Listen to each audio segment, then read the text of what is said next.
Ah, rénover une vieille bâtisse. Pour beaucoup de monde, c'est le rêve d'une vie. On imagine déjà les vieilles pierres, le bois qui a une histoire.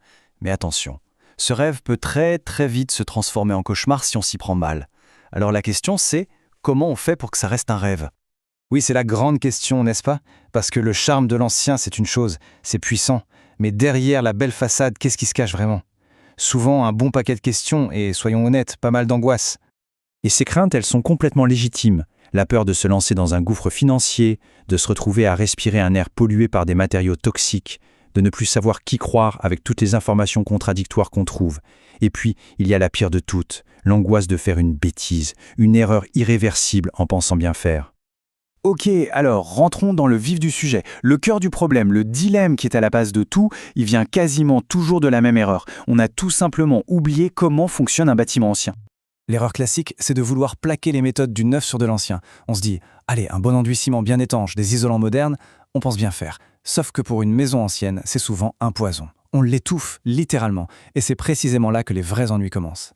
Mais heureusement, il y a une solution, et c'est ici qu'intervient l'éco-construction. Attention, ce n'est pas juste une mode. Non, c'est une approche profondément logique et très performante. Et les raisons de la choisir sont plutôt convaincantes. Premier argument, et il est de taille, 40%. C'est la part du secteur du bâtiment à lui tout seul dans les émissions mondiales de gaz à effet de serre. C'est colossal. Donc choisir l'éco-rénovation, ce n'est pas un petit geste, c'est agir sur un levier énorme. Deuxième argument, qui nous touche de plus près, notre santé. On passe la majorité de notre temps à l'intérieur, et cet air peut être jusqu'à 5 fois plus pollué que l'air extérieur. La cause?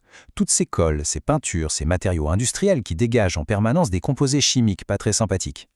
Et enfin, l'argument qui parle au portefeuille, 80%. C'est la réduction de consommation d'énergie qu'on peut atteindre avec une rénovation bien menée. Imaginez un peu l'impact sur les factures. C'est un investissement qui est non seulement bon pour la planète et la santé, mais qui se révèle aussi très rentable. Bon, on a vu le pourquoi. Passons maintenant au comment. Et là, on touche vraiment au cœur du sujet. Tout repose sur un principe scientifique fondamental. S'il n'y a qu'une chose à retenir, c'est celle-ci. L'ennemi public numéro 1 d'un mur ancien, c'est l'humidité qui stagne. Sa source principale, ce sont les remontées capillaires. Pour faire simple, l'eau qui est dans le sol monte naturellement dans les murs. C'est de la physique pure, c'est un phénomène inévitable. Et ça, nos ancêtres l'avaient parfaitement compris. Leur génie, ça n'a pas été d'essayer de bloquer cette humidité, mission impossible, mais de la gérer, de faire avec. Leur maison a été conçue pour respirer, oui, comme un organisme vivant. C'est cette capacité qu'a un mur de laisser la vapeur de le traverser qu'on appelle la perspirance. Pour bien comprendre, l'analogie est parfaite. Mettre un enduit ciment sur un vieux mur, c'est comme lui enfiler un caouet en plastique. Ça protège de la pluie, c'est vrai, mais en dessous, on est trempé de sueur. L'humidité est piégée. À l'inverse, un enduit à la chaux, c'est une bonne veste de randonnée. Elle protège de la pluie, mais elle évacue la transpiration. Le mur peut respirer et il reste sec et sain.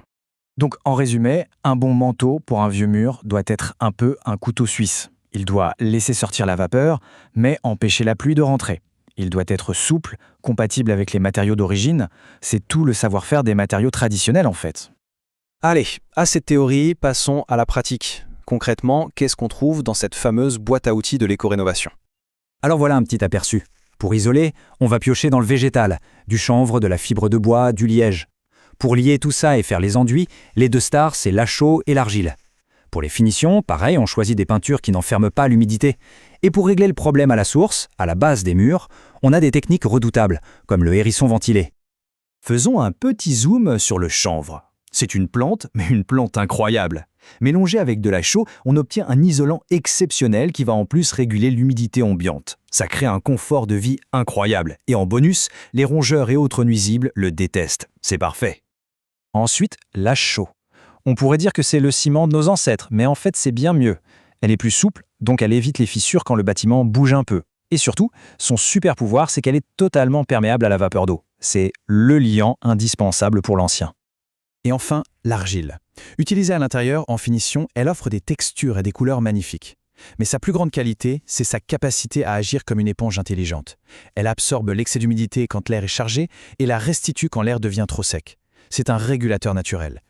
Finalement, on se rend compte que l'éco-rénovation, c'est bien plus qu'une simple liste de techniques. C'est une autre façon de voir les choses, un véritable état d'esprit. Et tout se résume à ça. Le pourquoi, on le fait pour notre santé, nos finances et pour la planète.